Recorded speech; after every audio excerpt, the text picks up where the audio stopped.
For those of you who are still on social media, in recent weeks you've probably noticed some extra noise on your feeds. People walking around department stores trashing displays of Pride merchandise. A false tweet claiming that Target was selling Satan-themed children's T-shirts. Videos of bulldozers destroying piles of Anheuser-Busch products. Or maybe your timeline was blessed with the video of Kid Rock opening fire on cases of Bud Light with an assault rifle. This is just some of the backlash thrown at Target and Bud Light for relatively small LGBTQ initiatives.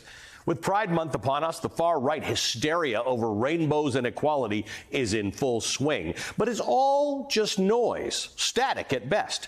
Because the anti-LGBTQ hate radiating from some corners of the conservative sphere does not reflect the feelings of the American public.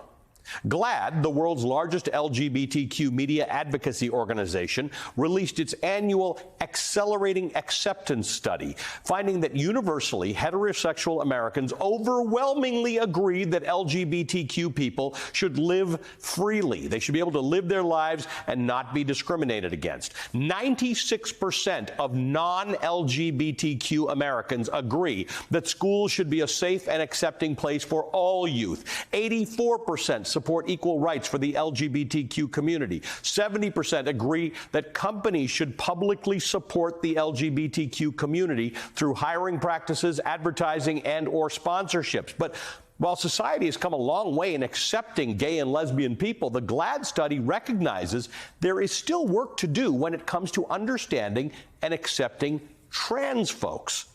50% of non-LGBTQ Americans say non-binary and transgender people are new or unfamiliar to them. Only 28% of non-LGBTQ Americans say they personally know a transgender person. Now, it's clear that Americans overwhelmingly support the LGBTQ community and its right to exist peacefully, which is why the targeted attacks on the rights of LGBTQ Americans seems like a losing political strategy.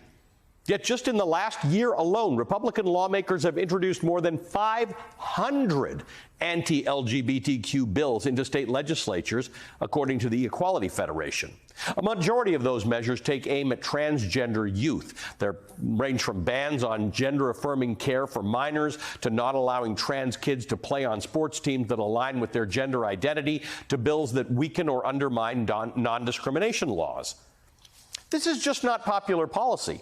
Take a look at the 2022 midterms. You could say that there was a rainbow wave. A record 340 LGBTQ candidates won their elections across the country, according to the Victory Fund, while many candidates with anti-LGBTQ stances were rejected. Americans want gay and lesbian, trans, and non-binary people to be able to live their lives, and yet some Republican lawmakers are choosing to focus their attention on deciding who looks feminine or masculine enough to use certain bathrooms, and shutting down drag shows and taking medically necessary health care away from children. It is all just noise until it gets so loud that the rhetoric turns into legislation that hurts LGBTQ Americans.